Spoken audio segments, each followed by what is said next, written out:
Hello everyone, I hope you are doing well. So Pakistan के chief justice इन्होंने पाकिस्तान के military को ये कहा है कि आप अपने डिफेंस मैटर में फोकस करें, ना कि बिजनेस में। ये पूरी दुनिया को पता है कि आज के टाइम में पाकिस्तान के जो मिलिट्री है, जो लैंड पाकिस्तान मिलिट्री का अलॉट की जाती है, पाकिस्तान आर्मी उस लैंड को बिजनेस पर्पस के लिए यूज करती है। और इसके रिगार्डिंग यहाँ पर चीफ जस्टिस ऑफ पाकिस्तान ने पाकिस्तान सरकार से एश्योरेंस मांगते हुए ये कहा कि आप ये इंश्योर कीजिए कि पाकिस्तान की जो मिलिट्री है, जिसे एक्सक्लूसिवली फोकस करनी चाहिए डिफेंस रिलेटेड मैटर पर, लेकिन वो आजकल फोकस कर रहे हैं बिजनेस पर। और इसके रिगार्डिंग आप बहुत सारे आप आर्टिकल्स देख सकते हैं। द इकोनॉमिक्स टाइम्स का भी आर्टिकल जो कि सेम टाइटल पर पब्लिश हुआ है। एक्चुअली कॉन्टेक्स्ट ये है कि पाकिस्तान के चीफ जस्टिस काजी फैज ईशा इन्होंने पाकिस्तान के अटॉर्नी जनरल, जिसे भारत में अटॉर्नी जनरल होता है, जो बेसिकली सरकार की तरफ से वकालत करते हैं, सरकार की वकील कह सकते हैं इन शॉर्ट, तो उन्हें ये कहा है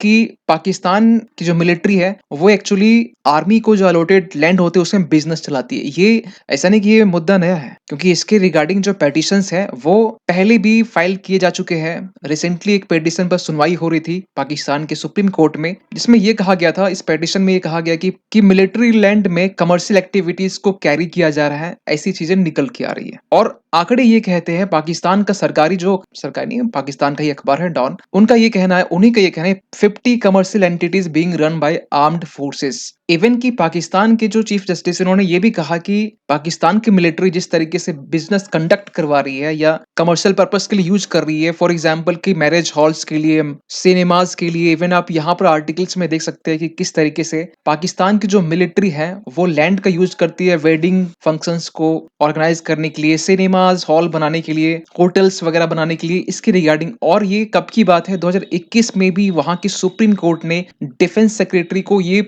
बोला था बेसिकली। तो ये बात जो है ना बहुत पहले की है। और एक्चुअली आपको बताना चाहते हैं कि ये बात रियलिटी भी है कि पाकिस्तान की जो मिलिट्री है ज्यादातर लैंड में कमर्शियल पर्पस के लिए जो लैंड अलॉट की जाती है वो यूज करती है। इवन कि यहाँ पर अटॉर्नी जनरल मंसूर उस्मान अवान को ये भी कहा गया है कि पाकिस्तान की आर्मी डिफेंस मैटर रिलेटेड से डील करे, ना कि कोई बिजनेस से डील करे। ऐसी बातें भी यहाँ पर बोली गई है। और पाकिस्तान में आज के टाइम में जो भी लैंड यूज किया जाता है, सिविल पर्पस के लिए भी लैंड यूज की जाती है, तो रिपोर्ट्स ये बताते हैं कि बिना प्रोविंस के इन्वॉल्वमेंट के पाकिस्तान मिलिट्री ये कर ही नहीं सकती। इसीलिए यहाँ पर पाकिस्तान चीफ जस्टिस ऑफ जो पाकिस्तान है ईसा, उन्होंने ये कहा है कि without the involvement of the Sindh building control authority ये पॉसिबल हो ही नहीं सकता कि यहाँ के लैंड इलीगल तरीके से कमर्शियल पर्पस के लिए मिलिट्री यहाँ पर यूज कर रही है। सो फाइनली यहाँ पर कोर्ट ने ये कहा है कि जो कराची रजिस्ट्री एसेट्स है इसे ऑडिट करनी चाहिए। बेसिकली जो फेडरल बोर्ड ऑफ रेवेन्यू है, यानी कि सेंट्रल गवर्नमेंट की तरफ से ऑडिट करने की डिमांड की गई है। लेकिन 2017 में जिस टाइम में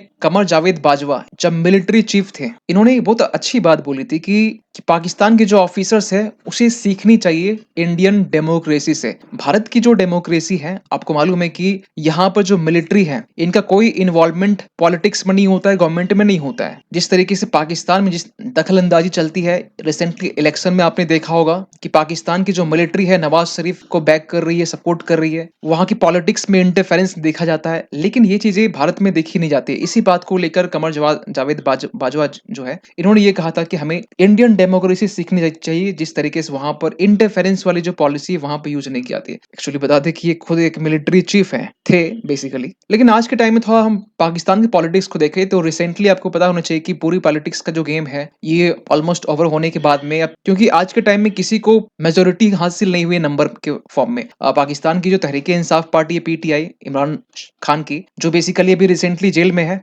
पाकिस्तान के सीक्रेट्स को लीक करने के चक्कर में। इवेंट की बात तो कुछ और ही है, इनडायरेक्टली कहीं ना कहीं यूएसए के ऊपर अटैक करना, जुबानी जंग, और इनडायरेक्टली जुबानी जंग के जरिए मिलिट्री को अटैक करना, ये भुगतान इसे करना पड़ रहा है फिलहाल जेल में काट कर। बाय द वे, इस बार के इलेक्शन में किसी को पूर्ण बहुमत नहीं मिला है, क्योंकि वहां पर 133 सीटें लानी है। 133 सीट में से 101 तो पाकिस्तान के तहरीके इंसाफ जो पार्टी है, इमरान खान का कहना है कि मेरी पार्टी को 101 सीटें हासिल हुई थी, और इसकी पार्टी, इसके सिंबल को बैन किया गया था, लेकिन फिर भी इनकी पार्टी के जो मेंबर है इंडिपेंडेंटली वो लड़े और 101 नंबर लाए। लेकिन इनका ये कहना है कि मेरे जो 8 नंबर है, 8 जो सीटें हैं, वो रिजल्ट के गिनती के टाइम में धांधलीबाजी करके उसे हटा दिया गया। ऐसा इल्जाम भी लगाया जा रहा है। इवन की सेकंड में 75 के नंबर में पाकिस्तान की Muslim league Nawaz party, PML, triple P Pakistan people's party के बिलावल भुट्टो की पार्टी है जो थर्ड में लीड कर रही है। लेकिन दोनों की जो कोalition गवर्नमेंट बनाने की जो बात की गई है, इनके दोनों को मिलाने के बाद भी यहाँ पर 129 आ रहे हैं। इसे और 5 चाहिए, तो 5 के लिए इन्होंने यहाँ पर और जो छोटे-छोटे पार्टी है उनके साथ में गठबंधन कर लिए है यहाँ पर। और फाइनली एक नाम निकल के आया, नवाज शरीफ के ही भाई है शहबाज शरीफ, जो पिछले इसके पहले भी ये प्राइम मिनिस्टर का पद संभाल चुके हैं। और इनकी जो पार्टी PMLN जो पार्टी थी और triple P party Bilawal Bhutto की जो पार्टी है, दोनों के बीच में एक टसल देखने को मिल रहा था कि सरकार की जो सुप्रीम पोस्ट प्राइम मिनिस्टर होती है उसके पोस्ट में हम रहेंगे। लेकिन आपको पता होना चाहिए कि नवाज शरीफ पीएम की डिमांड कर रहे थे।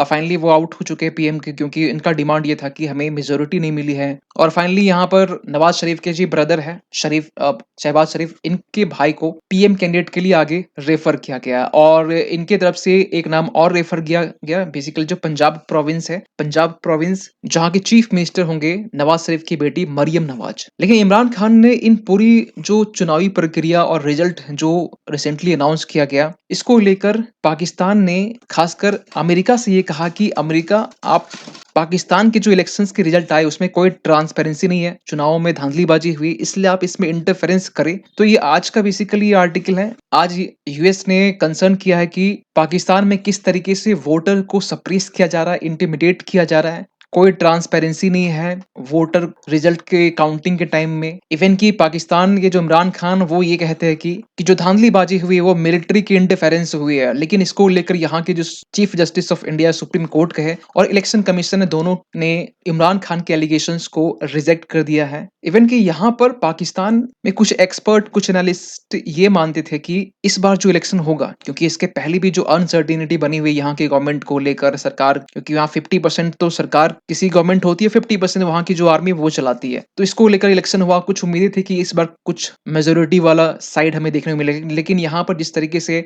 स्प्लिट मैंडेट हमें देखने को मिला, ये और भी पाकिस्तान की पॉलिटिक्स के लिए, ओवरऑल पाकिस्तान की इकोनॉमी के लिए खतरा बन सकता है। इसी बीच में पाकिस्तान की इमरान खान ने अपनी साइड से ओमर अयूब, इनको पीएम फेस के लिए नॉमिनेट कर दिया है।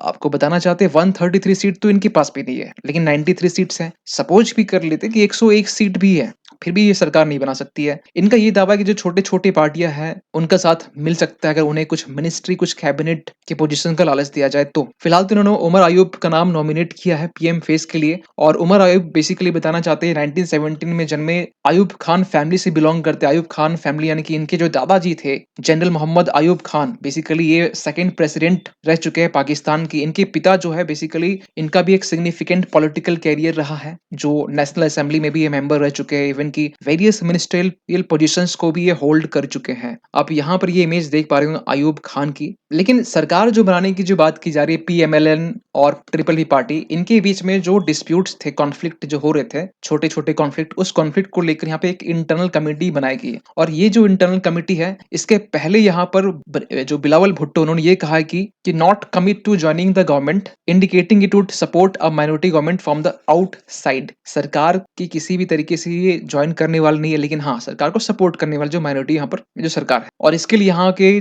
PMLN और ट्रिपल P ने एक इंटरनल कमेटी बनाई, बेसिकली डिस्कस करने के लिए कि गवर्नमेंट के फॉर्मेशंस की मोडालिटीज क्या होगी, एजेंडा क्या होगा, एडमिनिस्ट्रेशन के रिगार्डिंग क्या चीजें आगे प्रोसीड होगी, तमाम चीजों को लेकर यहाँ पर ये कमेटी बनाएगी। क्योंकि अगर हम थोड़ा देखें वोटर्स को, आज जिस तरीके से पाकिस्तान में चुनाव हुए हैं 8 फरवरी के दिन, और रिजल्ट अगले दिन जब आया, तो पाकिस्तान के जो वोटर्स है वो 47.6% जो वोटर्स है बेसिकली इसमें वोट कास्ट किए। लेकिन इसके पहले जब वोट हुआ 2018 के टाइम में 52.1% थे, जो कि पिछले के कंपैरिजन में ये इस बार का जो वोटर्स है जो कास्ट किए नंबर्स कम हुए हैं। और इसके पीछे सबसे जो बड़ा रीजन है वो है खासकर PTI, पाकिस्तान तहरीके इंसाफ, इमरान खान की पार्टी। क्योंकि इनके जो खासकर कार्यकर्ता है, इनके जो मेंबर्स है, सपोर्टर्स है, ये सड़कों पर उतर गए हैं। जिस तरीके से यहाँ पर धांधलीबाजी हुई है, सरकार बनाने की बात की जा रही है, क्योंकि यहाँ पर नवाज शरीफ की जो पार्टी, इन्हें मिलिट्री यहाँ पर बैक साइड से सपोर्ट कर रही है, सभी को पता है, पूरी दुनिया को ये पता है। सो यहाँ पाकिस्तान के सपोर्टर्स जो बेसिकली तहरीके इंसाफ के हैं, वो ब्लॉक को, हाईवेज को ब्लॉक कर रहे हैं, प्रोटेस्ट कर रहे हैं, खासकर इलेक्शंस में जो धांधलीबाजी हुई है उसको लेकर। और अगर इसी तरह सब कुछ चलता रहा तो आज के टाइम में पाकिस्तान की जो इकोनॉमी है, IMF जो रिसेंटली की थर्ड फेज जो इंस्टॉलमेंट है पाकिस्तान का वो भी रिलीज़ करने वाला था, लेकिन हो सकता है कि ये रिलीज़ ना करे क्योंकि 2 से 3 वीक का टाइम है। जब यहाँ पे स्टेबल गवर्नमेंट नहीं होगी तो रिलीज़ करने के कोई चांसेस नहीं बचते हैं। पाकिस्तान आज के टाइम में डेट क्राइसिस से जूझ रहा है, इवन कि आंकड़े ये बताते हैं कि पाकिस्तान की जो डेट टू जीडीपी रेशियो है वो 70% से भी ज़्यादा है। इसका मतलब क्या हुआ? देखिए, किसी भी देश की जिसे जीडीपी 100% मान के चलते हैं, उस 100% में अगर 70% डेट मतलब क्या हुआ? उधार हुआ। 70% उधारी से चल रहा है। अब खुद सोचिए कि घर के खर्च ₹100 है और आप ₹70 उधार लेके चला रहे हैं। इसका मतलब ये हुआ कि आगे आने वाले टाइम में एक इकोनॉमिक क्राइसिस को पाकिस्तान फेस कर सकता है। एक्सपर्ट भी ये मानते हैं कि that is the worst ratio of any sizeable economy in the world. Pakistan की जो डॉलर के कंपैरिजन जो करेंसी है वो भी 350 से प्लस ही है। इन्फ्लेशन 7वें आसमान पर है यहाँ की। इवन कि रिसेंट में पाकिस्तान में ईरान की साइड से जैश अल अदल के ठिकानों पर अटैक करना, इवन कि यहाँ पर तहरीक-ए-तालिबान जो पाकिस्तान जो यहाँ पर एक्टिव है अफ़गानिस्तान वाले एरिया में, ये खैबर पख्तूनख्वा ये जो रीजन है, यहाँ पर लगातार सीज़ फायर का उल्लंघन करता रहता है। इवन कि जो मार्च सिटी इक्वेटा के जस्ट आप साउथ जाएँगे तो आपको मार्च सिटी मिलेगा जहाँ पर बलूचिस्तान लिबरेशन आर्मी के जो लोग हैं, यहाँ पर एंटर कर चुके हैं, अटैक कर रहे हैं, पुलिस स्टेशंस पर अटैक कर रहे हैं, बंधक बना रहे हैं। इवन कि ये भी डाटा निकल के आ रहा है इसके रिगार्डिंग हमने वीडियो बनाया है कि 50 से भी ज़्यादा जो पाकिस्तानीज़ है पर्सनल इनकी जाने गई है। इन तमाम चीज़ों को लेकर पाकिस्तान की जो इकोनॉमी है, वो भी ऊपर वाले के ही भरोसे चल रही है। लेकिन देखना अब ये है कि पाकिस्तान की जो इकोनॉमी है, इवन कि पाकिस्तान की जो पॉलिटिक्स है, गवर्नमेंट है, वो किस तरह से आगे शेप लेती है। क्योंकि विदाउट स्टेबल गवर्नमेंट यहाँ की जो इकोनॉमी है वो ट्रैक पर नहीं आ सकती है। तो इसके लिए यहाँ पे स्टेबल गवर्नमेंट चाहिए और एक्सपर्ट ये भी मानते हैं कि नवाज शरीफ की जो पार्टी है, इंडिया के साथ में ये रिलेशंस को इम्प्रूव करना चाहते हैं। या अल्टीमेटली हम ये कहें कि यहाँ की जो मिलिट्री है, वो भी मेरे ख्याल से आज के टाइम में थकावट सी फील कर रही है क्योंकि इन्हीं की बैकअप सपोर्ट की पार्टी है। क्योंकि इन्हें भी पता है कि अगर हमारी इकोनॉमी सही नहीं हुई, हमें आईएमएफ लोन नहीं देगा, तो सारी दुश्मनी धरी की धरी रह जाएगी। तो इस तमाम चीज़ों को लेकर आपका क्या मानना है? कमेंट कीजिएगा। मिलते हैं किसी अगली वीडियो में, तब तक के लिए थैंक यू सो मच।